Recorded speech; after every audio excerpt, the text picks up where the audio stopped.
So good afternoon, everyone. First of all, thank you very much for taking your time out of this Thursday afternoon to come attend this webinar. My name is Lawrence, and I'm the marketing leader for Starview. And before we begin, I have some announcement to make. The duration for this webinar is targeted for about 60 minutes with a 10-minute Q&A session at the end. This webinar will be recorded for the benefit of those who are not able to attend, and a recording for the webinar will be sent to the registered participants after this. We love to answer your questions, so please start keying in your questions to the speakers using the Zoom Q&A function. The Q&A button can be found at the bottom of your Zoom app or your desktop client if you are familiar with Zoom. All the attendees for this webinar will remain anonymous from other attendees, as this is a webinar and not a Zoom meeting like your typical meetings. So next, I would like to introduce both speakers for today, Wilson and Kobe. So Wilson is the executive director for Starview, and he's the one that will be doing the introduction. And shortly after Wilson's introduction, we have Kobe, the CEO of PacketLight, who will be talking about the 400G innovations for PacketLight today. So over to you, Wilson. Okay, thank you, Lawrence. So let's start with our webinar. And thank you, everyone, for your attendance, as well as to spend your valuable time with us for this moment. It will be a short moment, and we hope that this moment will be a fruitful one for you to understand about the new technologies that is already upcoming. So let's go to the next slide, Kobe.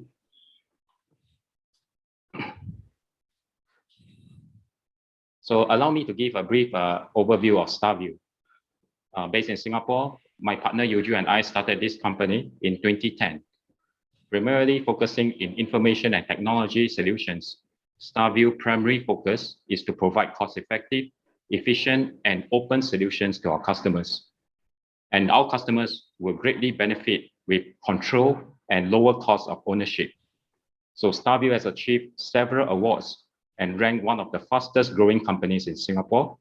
We are also one of the few IT companies here to obtain patent awards, as well as other lists of certifications to improve our work, services, and products. And Starview has the capability to innovate and develop our products, as well as to integrate our products with vendors' products. So during the COVID period, we have transformed our business in the area of building cloud and high-speed communications infrastructure. Our wealth of experience and industry knowledge of more than 20 years is now taking us into the realm of high-speed digital age and cloud computing. Without further ado, let us welcome our speaker, Kobe, the CEO of PacketLight, to share with us how PacketLight can optimize your fiber optic capacity with 400G. Over to you, Kobe. Thank you, Wilson, and thanks to all Starview team for arranging this webinar. It required a lot of effort and attention to the details, and they did a great job. My presentation will be around the 400 gig optical solution and the next generation step that we see in the optical transmission backbones towards 400 gig wavelengths. I will start with the general market overview and trends that leads us to the need of increasing the capacity of the optical backbone infrastructure layer. So what we know from the recent years that the internet home use is increasing. We use more and more video streaming. We are working from home in a lot of cases. We are doing more and more webinars like we do now. 5G deployment and starting the deployments of 5G, which is aiming to deliver us more bandwidth as we go on our mobiles, will require also additional capacity and backbone on the optical infrastructure behind it. Internet of Things, there will be around 5 billion devices like washing machines, refrigerators, and so on, which will communicate to the internet. For example, I have my water heater at home that I can, from an application on the phone, power it up or down, or set the time for the boiler to heat the water. And there will be more and more applications and like that. Cloud-based applications, so also I'm sure that your organization or others that you know are working already on the cloud and hosting the different applications that you use on the cloud, such as Salesforce or other application that you use. Smart city. All our environment is becoming smarter. There are sensors, cameras, the new developments of autonomous cars. And I saw one like even 2 years ago when I was in Singapore traveling. So it needs a lot of communication. So each autonomous car will require a lot of data and bandwidth to communicate with other cars, with the controls and so on. And in general, data center sites for storage and hosting our data in case of a natural disaster or other disasters that we need to protect the data in separate locations and data centers. So all those applications which all of us hear and know all around us affect and will require more efficient infrastructure in the optical backbone transmission to accommodate for the large increase of bandwidth. So this is an obvious and known trend. And now we come to the next slide, which is the challenges. Okay, organization, whatever, if you are a data center company or system integrator building infrastructure for others, the data centers or a carrier want to provide services, you have more or less the same challenges when you want to increase network capacity to accommodate for the bandwidth needs. You need to keep the cost down because there is a competition in the market. You need to provide higher bandwidth in less cost. You need to deliver it faster. So when you get sometimes customers select the provider which can provide them the fastest solution, and we see it more and more these days when there is a lack of components or parts and the needs for bandwidth increases. So the delivery, the ability to deliver fast will give you an edge over competitors. As much as possible, we would like to take advantage of the existing infrastructure. So we don't need to replace everything if we know, or replace a large portion of the networks. If we need to increase the capacity, we want to save resources and we want to do it efficiently. There is a limitation in rack space. So we need to increase the traffic or the bandwidth, 10-fold time, but we can't increase the data center size or rack size 10 times to accommodate for this increase in bandwidth, because we will run out of space very quickly. Same goes with power. So if we will not be able to find a technology or a way to reduce the space and the power consumption, we will not be able to accommodate for the increase of bandwidth for the application that we see keep on growing. So these are the challenges that we face when we want to increase the and deliver more bandwidth in a faster way, in a more effective way to accommodate for the needs. So for all these requirements or needs or that we need to accommodate for, the 400 gig is the technology that from the optical transmission line looks that fits, and all these requirements will go to this type of technology. And this is why you hear a lot about 400 gig in the recent year or two. And I believe going forward from 2023 and onwards, it will be, I think, the most dominating way to transport data. Just the path to 400 gig, it started, if we take 20 years, 25 years backwards, the networks, the optical networks capacity was about 2.5 gig. 1 gig or 2.5 gig per wavelength. These were the capacities.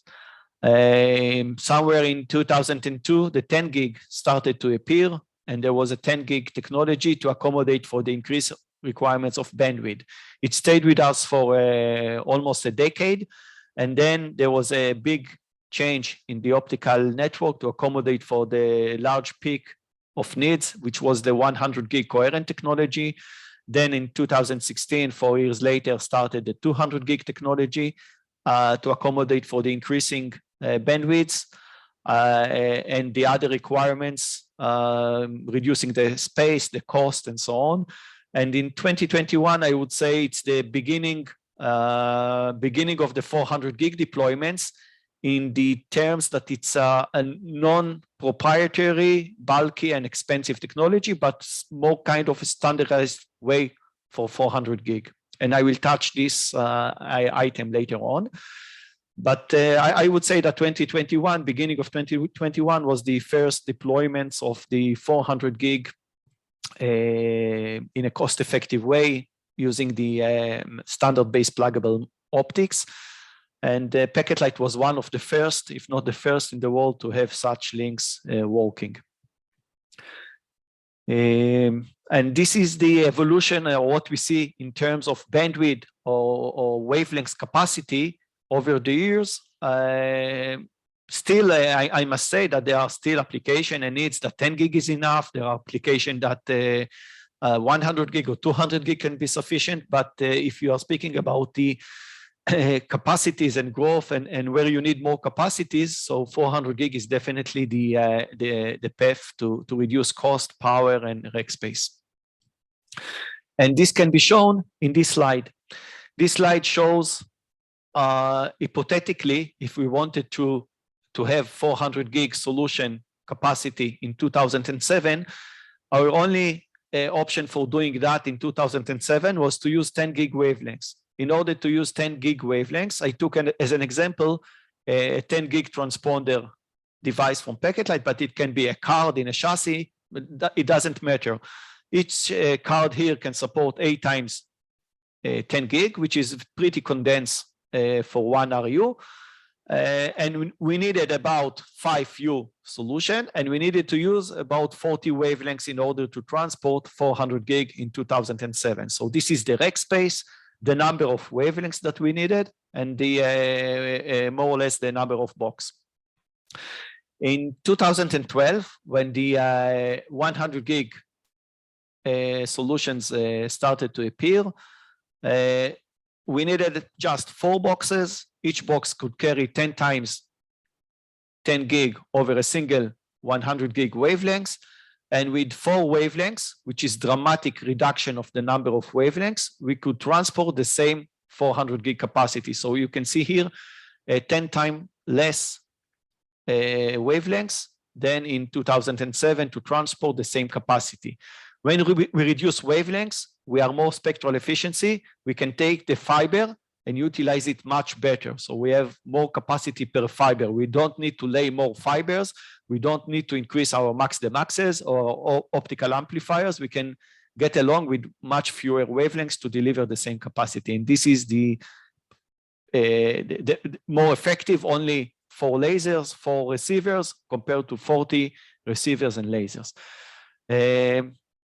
Reaching 400 gig in 2021, there is only a single box which is needed to transport the same capacity. So you save rack space in your data center, you save a lot of power consumption. I didn't add the power consumption comparison, but you save a lot of power consumption. It's a quarter of the power consumption needed for the 100 gig based solution. A single wavelength is needed. So you are much more spectral efficient, meaning your fiber can accommodate more data in the future by going 400 gig wavelengths. And the entire solution is in a compact 1 RU device. So this shows how the optical transport layer and the 400 gig impact on the size, scale, and power consumption, and of course the cost of the solutions going forward. I took here some examples of the first deployments in 2021 that we did with the 400 gig solution. So the first one is an example from a service provider based in Australia, but have deployments also in Singapore, Hong Kong, and other countries. They needed high capacity point-to-point solution between their data centers to deliver more capacity and more services to their customers. And we deployed 1.6 tera solution using 4 wavelengths of 400 gig between data centers in the different territories. This example, I think it's from Hong Kong. Another service provider, this is a service provider in Europe, which connects 3 countries. So he is based in Austria, but he has networks in Germany and Switzerland as well. They compete with Deutsche Telekom and Austria Telekom, A1, for delivering services. And they decided they were our first customer to deploy a ROADM-based network on a large scale in Europe. And they needed to provide a competitive cost per 100 gig service over their network to compete with the other telecoms. So they were really adopted the 400 gig technology. They were one of the first to adopt it in PacketLight case and build this large-scale network. And they deliver now a few wavelengths of 400 gig along the links and capacity for their end users. And they keep on growing since of the requirements and the needs of their customers. Another typical example that we see a lot is when you have an existing infrastructure. It can be PacketLight infrastructure or can be third-party existing infrastructure. We can transport a 400 gig very efficiently over an existing infrastructure, which is planned with 100 gigahertz spacing. We can connect to a ROADM network or a passive max-to-max. And now, due to a component shortage or the immediate needs for increase of capacity or the lower cost of using 400 gig, each customer with its own reason behind it, we can very easily expand an existing infrastructure and deliver high capacity 400 gig wavelengths over an existing infrastructure and deploy fast and accommodate for fast need of bandwidth. This is one example that we did as an alien wavelength solution where the customer needed 3 times 100 gig and 10 times 10 gig to be transported over an existing backbone point to point. He needed the equipment in 1 month for delivering the service, and we could deliver it very fast. From his existing supplier, it took more than 1 year to get the equipment. So we used 400 gig wavelengths rather than the 100 gig wavelengths that they use. So the cost is much less than putting 4 wavelengths of 100 gig. The service delivery was very fast and the cost as well. So that's some examples where we touch applications of 400 gig and we saw it. If you have any questions so far, I can stop for 1 minute and let you ask questions. Okay.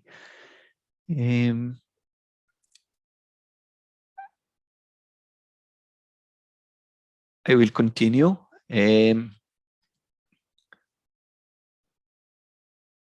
Second. Okay, so in terms of the product portfolio, PacketLight currently has 3 products, which are all under GA, which supports 400 gig, 2 transponder boards, and 1 MaxPonder. The MaxPonder enables mix of 10 gigs and 100 gigs and fiber channel over 400 gig wavelengths, and the transponders take essentially 100 gig services or 400 gig services, which is a new. So we have a new service, which is 400 gig Ethernet, and transport it between data centers. The 3 products are zoomed in here. They used all the same mechanics, the same management, the same optics, the same power supplies and fan units. So they really like it, built from the same Lego block. They all can host inside optical max-to-max, optical amplifiers, and optical switch for protection. So you can build the entire optical layer, including the max-to-max, amplifiers, and optical switch for line redundancy, line protection in just a simple 1 RU device. The capacities are very big. The PIL 4000T is 1.6 tera capacity. The PIL 4000M is 400 gig capacity, and the PIL 4000G has 4.8 tera capacity per 1 RU device. The trends in the 400 gig optical modules are the following.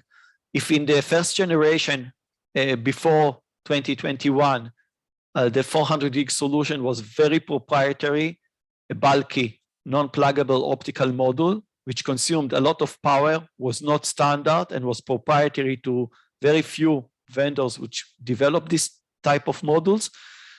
From beginning of 2021, and all PacketLight products are based on optical pluggable modules, either CFP2 or QSFP-DD. They are both pluggable. They are compact. They consume much less power than any older solution of 400 gig. The cost is much better. It's based on standard open ROADM FEC or CFEC. So you can achieve interoperability between different vendors. Also on the uplink side, on the DWDM side, which was not before in the 100 gig and 200 gig technologies.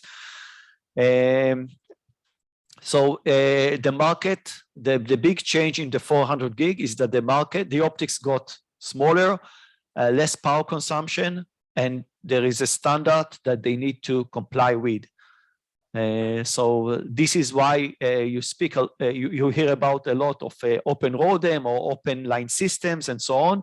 So this is one of the fundamentals of open line systems, to have the common FEC interoperability between different vendors. So never mind if it doesn't matter if the DSP is made in Japan or made in the US or made in somewhere else, or they need all to comply to the same OFEC and CFEC, and they need to interoperable with each other. So that's a major change. I will dive a bit into the product portfolio of PacketLight, just that you have a brief insight about each of the products. So the first product, this is the first product that we also released to the market, beginning of 2021. It's a 1.6 tera solution, which is based on 4 transponders of 400 gig each. The client side can be 4 times QSFP 28 100 gig interfaces, or a single QSFP-DD for 400 gig type of service. So this is the first platform that also supports 400 gig Ethernet client, or any mix between 100 gig and 400 gig clients. We have 2 flavors of uplinks. The first one is a CFP2, and this was the first which was available also to the market. It's good for longer whole log applications where you have open ROADMs, when you need to transport over a ROADM network, when you need encryption, when you need remote management, or when you need a mix of OTN services and Ethernet services. It also very easily accommodates for the power consumption and can be cooled very easily. The second option, and the optics for that are available, starting to be available now. Also still have a long lead time, but are appearing, are the QSFP-DD form factor. If we get back, this is the QSFP-DD form factor. This is the CFP2. They are good for shorter distances, and when you don't need a high level of high budget optical power, and when your application is around 100 to 120 kilometers, and you don't need special functions such as encryption or other. There will be a cost difference between them, but not dramatically. So there is a cost, power, and performance compromise between both of them, but we keep our device open, and for based on the application and the customer need, we either choose to activate the CFP2 or the QSFP-DD in the uplink. So it's very versatile.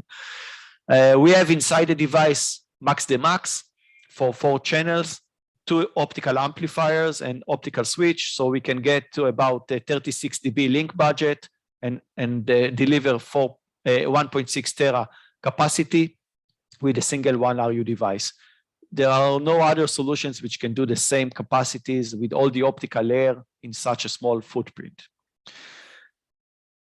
This is the zoom in to the front panel. As you can see, the 4 transponders and all the management, optical supervisory channel for remote management, the max in case we use an internal max to connect with a ribbon cable to the uplinks of the modules, and all the client interface, which can be QSFP28 or QSFP-DD client for 400 gig. And the rear of the device, which is built from 2 pluggable power supplies, AC or DC. For those of you who are using the PIL 2000 DC, it's the same fan unit and the same power supplies as used in the PIL 2000 DC platform. It's a bit smaller platform than the PIL 2000 DC in terms of depth of the device. The architecture of the solution, as you can see, is built from 4 slices of 400 gig transponders. So it's real pay as you grow. If you don't need the other, if you need, you can start with 400 gig capacity, then 800 gig, 1.2 tera and 1.6 tera. The growth is non-traffic effective, and you don't pay for the optics, and we don't charge for licensing for activating additional transponders or additional slices. So you can start with 400 gig and grow without changing, replacing, or causing any traffic hit to the network. This is the illustration for a point-to-point solution with line protection, amplifiers, and max, which can all fit into this small platform solution. The GUI, for those of you already using, or those who still are not using, this is the platform of the web GUI. You can see here 4 transponders. The GUI stayed the same as the other product. So for us, it doesn't matter in respect of managing the device. I think it's important. We keep the same MIBs, we keep the same GUI, the same look and feel. And if you manage today a 10 gig solution or 100 or 200 gig solution, to operate a 400 gig solution in terms of management is the same. It's really the same. No change in the GUI and the interfaces and what you can do and how you activate things. You just see the front panel and functionality of this specific PIL 4000T device. And the rest is really the same as used today. So it's very easy from management perspective also to add and go to 400 gig solutions. The next product I would like to speak a few words about is the Maxponder, the PIL 4000M Maxponder. The PIL 4000M Maxponder is for application where you still have your infrastructure of 10 gig, or you have requirements for 25 gig, 100 gig Ethernet, fiber channel. So a lot of banking and this type of customers use fiber channel with a mix of 10 gig legacy or 100 gig new switches that they use. And the PIL 4000M actually takes the 2 existing PIL 2000Ms and pack them into 1RU device. So we save rack space and we save power if you need, again, 400 gig capacity for your growth. So this platform enables you to take the existing 10 gig or 100 gigs, mix them with fiber channel to a 400 gig uplink. You can see here the block diagram of the device. You have a pool of 24 SFP pluses for the 10 gig fiber channel interface, OTU2 interfaces, and 25 gig interfaces. And you have 4 QSFP28 for 100 gig services, and you can mix like 2 or 3 times 100 gig, still with your legacy 10 times 10 gig, and transport everything very efficiently over a single 400 gig wavelengths. The device also supports optical amplifiers inside and an optical switch for line protection. In the future, we will activate a second CFP2, so we can provide either 600 gig capacity, because we have ability in the framework to support 600 gig point to point. And we also able to operate in a ring format. So we can transmit 300 gig to the east, 300 gig to the west, and do an OTN cross connect between the uplinks, and between both uplinks to provide a ring type of or linear add and drop type of application. I have one question from one of the audience, and the question was if on a current network, if it's designed with the 96 channels of 50 gigahertz spacing, will 400 gig device be able to operate on? So the answer is that the 100 gig, the 400 gig solution, the bandwidth of the wavelengths can be accommodated only to 75 gigahertz or 100 gigahertz spacing filters. So in order to transport 400 gig, you need for the backbone to support 100 gigahertz spacing filters. So on 50 gigahertz spacing, it's simply not enough bandwidth for a 400 gig signal to transport over. So you need at least 75 gigahertz spacing between the channels. The front panel of the device, as you can see, the right-hand side and the left-hand sides are identical to the PIL 4000T. Also, the rear of the device is identical. On the front panel, you can see the 24 SFP pluses and the 4 QSFP28 and the two uplinks of the 400 gig, which we will start with a single 400 gig uplink as a max ponder, and later on we will activate the second port for redundancy and protection as well. In the future, we are able also to use these two QSFP DDs also as uplinks for the device. I choose to share with you this slide for the PIL 4000M because it shows the how you map different services, like taking 10 gig and together with 25 gig or a fiber channel and map all of them into a 400 gig pipe. So the 400 gig pipe is divided according to the standards to 4 100 gig pipes called OTUC. Each OTUC is 100 gig capacity. So if we have a service of 100 gig Ethernet, it will consume the entire OTUC. If we have 10 gig service, it will consume only 2 time slots. So I can allocate 1 and 2 for 10 gig, 3 and 4 for another 10 gig, and so on. And you can see the different services, how many time slots they will consume. So you can flexibly choose which time slot or where you want to allocate the different services. And you can mix any services together on the same 400 gig without limitations. There are no system modes. Everything here is open for any mix of any services over the 400 gig uplink.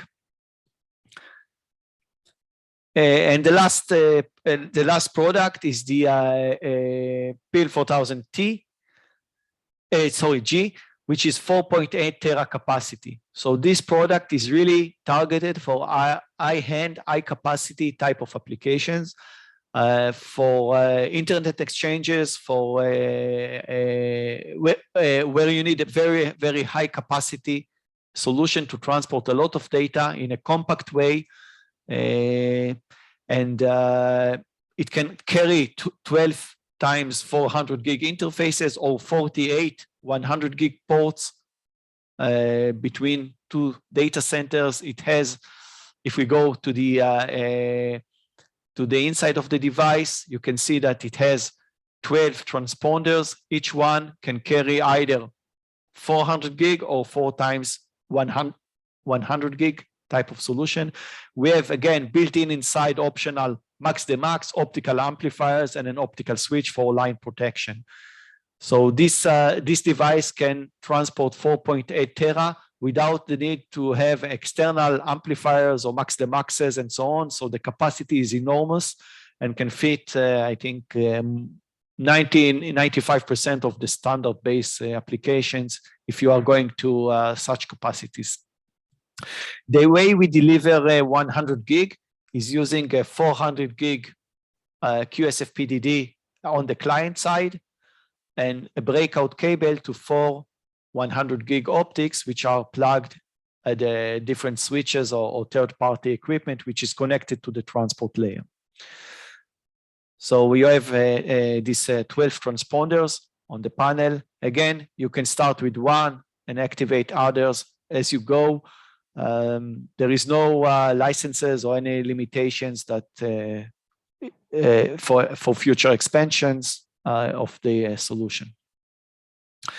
This is the GUI. As you can also already understand, the GUI looks the same between the different devices. The only thing that changes is the front panel or like Starview. I chose this one to show that you can mix. You can have on uplink 1 a transponder of 400 gig. On uplink 2 or transponder number 2, you can have 4 times 100 gig. And you can choose each transponder to each type of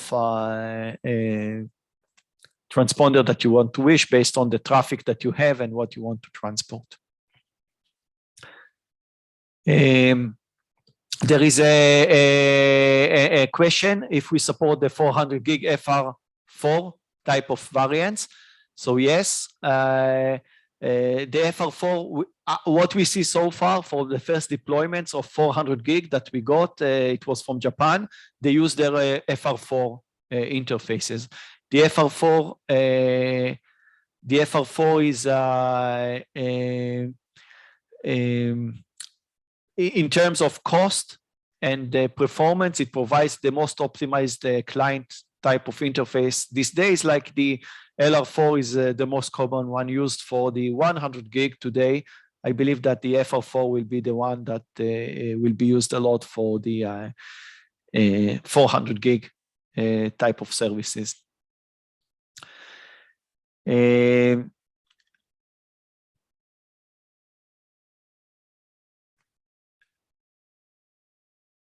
Okay. Now, I think the FR4 question came on time because now I'm going to review a bit with you the 400 gig type of clients, what exists in the market and the ecosystem of the client side interfaces for 400 gig.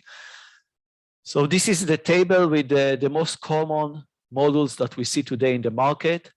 It started with the 3 upper ones, which are the LR8, FR8, and SR8.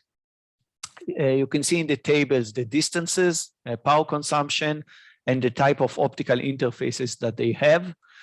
All these LR8, all these 8 dash interfaces mean that you have 8 lanes of optical transmission lines. It means 8 lasers, 8 receivers, and you transmit the 400 gig on the optical side broken into 8 lanes of 50 gig each. Then came the second generation of the 400 gig modules, which are the DR4, FR4 that we spoke about, and the LR4. The major change that was done from the 8 family to the 4 family is now the 4 family is using 4 lanes of 100 gig optics in the uplink. It means that we need 4 transceivers and 4 lasers compared to 8 transceivers and 8 lasers on the previous generation or the beginning of the 400 gig client development. So the cost is dramatically lowered. And also the power consumption during 2022, the power consumption will be around 4 watt less because they are going to adapt a new DSP, a new PAM4 DSP inside these modules. So in terms of power consumption cost, this will be the dominating 400 gig optical modules for the next years to come. And the lower row here, below the green line in the middle, is the optics which we use as a breakout optics to connect to 100 gig optics. So in the 100 gig optics, there are already optics which are DR1, LR1, which are 100 gig single wavelengths optic instead of the LR4, which is 4 wavelengths of 25 gig. So all these 100 gig optics in the 100 gig domain, QSFP28 will be connected to either DR4, DR4 plus, or 4LR optics, and deliver a high capacity, high density option for connecting 100 gig services over a very small footprint panel. So they are all, as you can see here, based on MPO, breakout cable. And this is how we connect 100 gig services into the 400 gig high density PIL4000G product. Okay.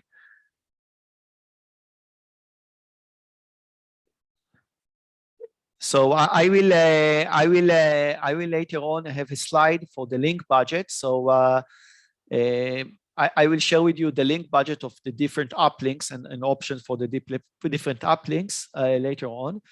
There was a question about ROADM network. So ROADM networks, PacketLight has a ROADM-based networks, and where we have not a point-to-point solution, but when we connect data centers or when we build a large-scale optical network between a few data centers, and you need flexibility to connect any wavelengths from any site to any site, and you need to take care of power balancing between the channels going over the fiber and so on. So we extensively use ROADMs. We see more and more complex networks that require ROADMs. The ROADMs are today are becoming more and more popular when you build a network, because you want the flexibility and the add-on of new wavelengths and new services.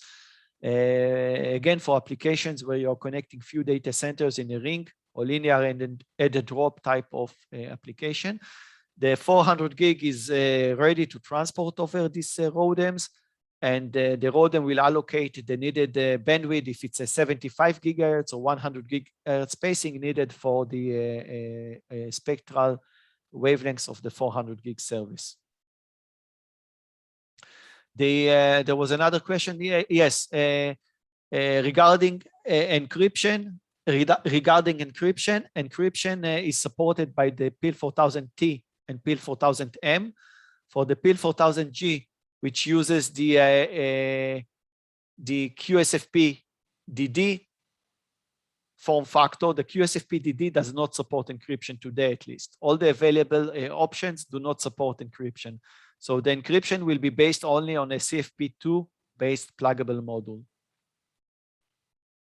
Obi, we have another question about the maximum power budget.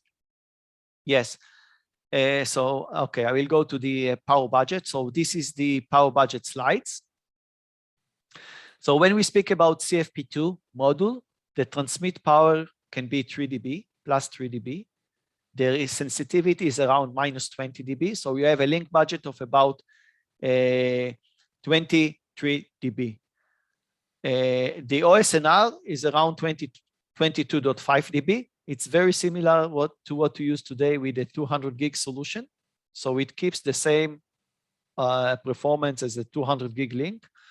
And the link budget, point to point, is around 36 dB link budget. So when we use amplifiers on the link, we can get to 36 dB link budget of fiber attenuation between the sites. We have another option. The 400 gig also has an option for those of you, when it's important, we can also operate on a single fiber strand.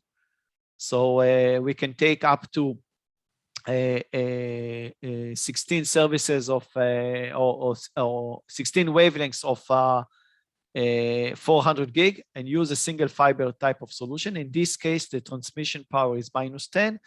The reception power is minus 18, so we get a bit less link budget, but we can operate on a single fiber strand. It's very important in certain countries, like we met it a lot in Japan and in the UK, and in Taiwan, to be honest, for transmitting over a single fiber solution. So the 400 gig is able to do that with a specific designed optical module for that. And with the QSFP-DD, as you can see, the transmission power is -10, the sensitivity is -19, and the OSNR is a bit worse than the CFP2 version, and we can get to around 28 dB link budget, which is around 100 to 120 kilometer of fiber. So if we speak about, I know that there are participants from other territories, but in Singapore, for example, it's more than enough 28 dB to connect most of the links which exist. So these are the link budgets for the different optical modules. All in all, the 400 gig, if we can summarize, is more or less similar to the 200 gig. So the doubling of the capacity, you do not suffer from performance degradation in terms of the link budget. Kobe, there's a follow-up question from Kelvin. He's asking, how about client facing? The specs, it's for CFP2. This is the specs are for the CFP2. Sorry, one second. Okay, so if we go here, so it doesn't meet. So today, if we go to in the CFP, in the QSFP28 solution for 100 gig, we can get with the ER4 to around -19 dBm reception power. In the 400 gig modules are not there yet. The only module that I think that we'll get there is the at the lower corner here, which is the LR module. And we believe that the LR module, we can reach around 30 kilometers of distance, and it will be around -14 or something like that, or a bit better than that sensitivity. So still with the breakout cable of 100 gig or with the 400 gig modules themselves, they are still not in the market modules for ER range. I assume there will be over the years, but at this point of time, there aren't available or GA type of modules like that. And I think that as the power consumption will get less due to the new DSP and the new PAM4 module, and the optical vendors will get more requirements for longer distances client interfaces, they will develop also such versions for the 400 gigs. So I think it will be there. At this point of time, we don't see yet a solution which is in GA and can support it. Mainly, I think, due to the power consumption and restrictions there, which will get less as we move to they move to the new DSPs also on the client side interface. Since we have we have an option either to use, if we go to this device, either to use the QSFP28 still. So we can still use the ER4s and deliver 100 gigs at least with ER4s for the uplinks. For 400 gig module, there are still no modules for such low reception power. But they will come. I'm sure that they will come over time. Yeah, and so this is a yes. So Henry has also posted another question: if there's any support for QSFP-DD v2 or coherent optics. Yes, so we support also the QSFP-DD type of optics. The first module that we will support in the QSFP-DD is the CFEC version, the ZR version, as defined in the standard, the OIF 400 gig ZR. For the CFP2 today, we support both the OpenZR Plus standard and the Open ROADM standard. And we started with the CFP2 DCO because they were available about 1 year before the QSFP-DD modules, and we can get to high performance solution, including encryption and including transporting over ROADMs and much better OSNR. The QSFP-DD modules will also have versions over time which will support the ZR, OpenZR Plus type of solution. So when they will be available, they are still not. You can see marketing things about them, people speak about them, but if you want to order them and get, tens of units, I'm not speaking about hundreds of thousands. So you can't really get modules. So they are more for early adapters or for R&D purposes of the different vendors. They are not still in the large market for large deployments. So today the OpenZR is supported by the CFP2 DCO in our products. In the future, it will be supported also in the QSFP-DD form factor. The difference in price between the ZR or ZR Plus in the QSFP-DD or CFP2 is not very big. So it's not a drama not to have it in the QSFP-DD form factor at this point of time. Over time, I think that there will be more vendors that can offer it and more availability, and we can accommodate in our in our products. We can accommodate either one of them. It's really doesn't matter to us too much. Notice that encryption still will exist on the CFP2 DCO. GCC, the in-band managements of the OTN, exist in the CFP2. In the QSFP-DD, simply in the package, they don't have enough pins on the connector to support in-band management functionality. So there are some features which are needed from a transport layer solution, which do not exist, or we don't see them still in the roadmaps of any vendor in the QSFP-DD form factor.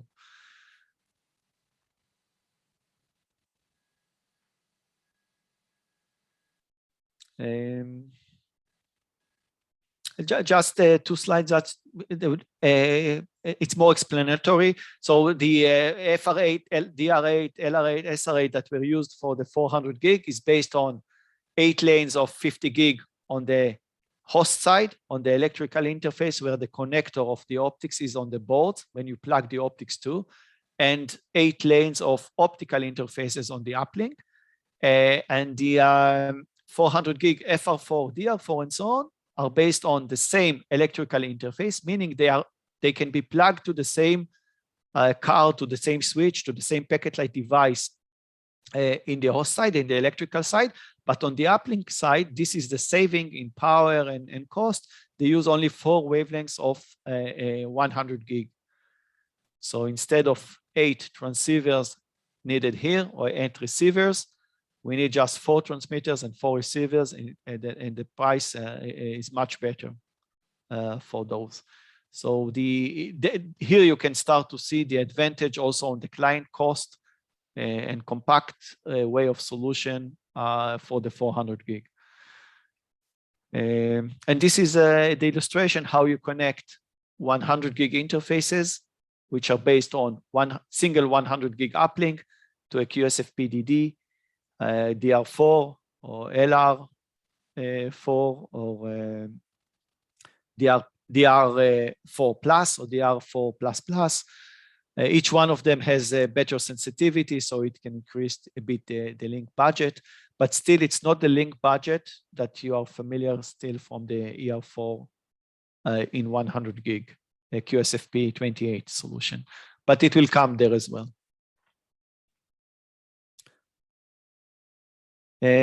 So I think that this was my last slide. I hope it was interesting, and I'm free for any question that is still need to be answered. Do feel free to post your questions if you have any, and we are here. Our team is here. We have our pre-sales consultant, our technical director. They are all here. So we have a question: is Starview capable of to design, install, commission, and maintain the PacketLight devices for the network if we engage them? And what are their experiences in such critical network infrastructure? So yes, we have the expertise to do that. Since 2010, when we started our business, we have already been focusing in networking, and we have been doing DWDM, supporting a lot of customers' critical infrastructure, ranges from governments to telcos to data centers, even to large enterprises or institutions, So these are critical networks that we have been speaking of, and even today we are still performing the service level agreement to support them and respond to them within 2 hours. So Starview also invested a lot of our resources in our engineers, in test equipment, so to make sure that the network is always at the tip of its condition. And we work very closely with PacketLight. The devices has been very stable, performing very good performance for our customer, as well as the variety of choices from PacketLight is wide range. You can probably mix and match, pay as you grow. So yes, we have that ability to support you to come to us if you have such a network requirement. Thank you. Thank you, Wilson. So, Kobe, it's great to see the exponential increase in speeds for DWDM since my 10G Marconi days. So, and Yes. one thing I noticed is the form factor has reduced greatly from your sort of introduction of the form factor, right? Those days, you know, it will all cut in a chassis base. Correct. So that's excellent. So I think to all participants, again, thank you very much for your active participation. There were a lot of questions in the Q&A and also for your attendance. Again, for those who have attended, we shall send up a follow-up email with the recording. And then should you have any questions that were not able to ask or being answered in this webinar, do reach out to your Starview representatives. And then we would love to connect with you to follow up with you on your requirements, right? So again, thank you everyone. Wilson, Kobe, how about Kobe? Any closing comments from you? I think that maybe something, the 400 gig solutions is not slides just, we can deliver them fast these days. So if you need a bandwidth and fast, we can deliver them fast. And I think that's a big advantage in today's market. So they are available, they are in GA state, and I think that's very important these days. So they are not just slides and things like that, they are real products which can be deployed relatively very fast compared to any other solution today. And we took a lot of risks in 2020, beginning of 2021, and we ordered enough parts, enough components, enough chips, enough optics to satisfy the needs that we anticipated from these products. Okay, so thank you very much for everyone for your valuable time to spend with us. And I hope that through this session, you have an insight of the new technologies that are to come. Thank you very much.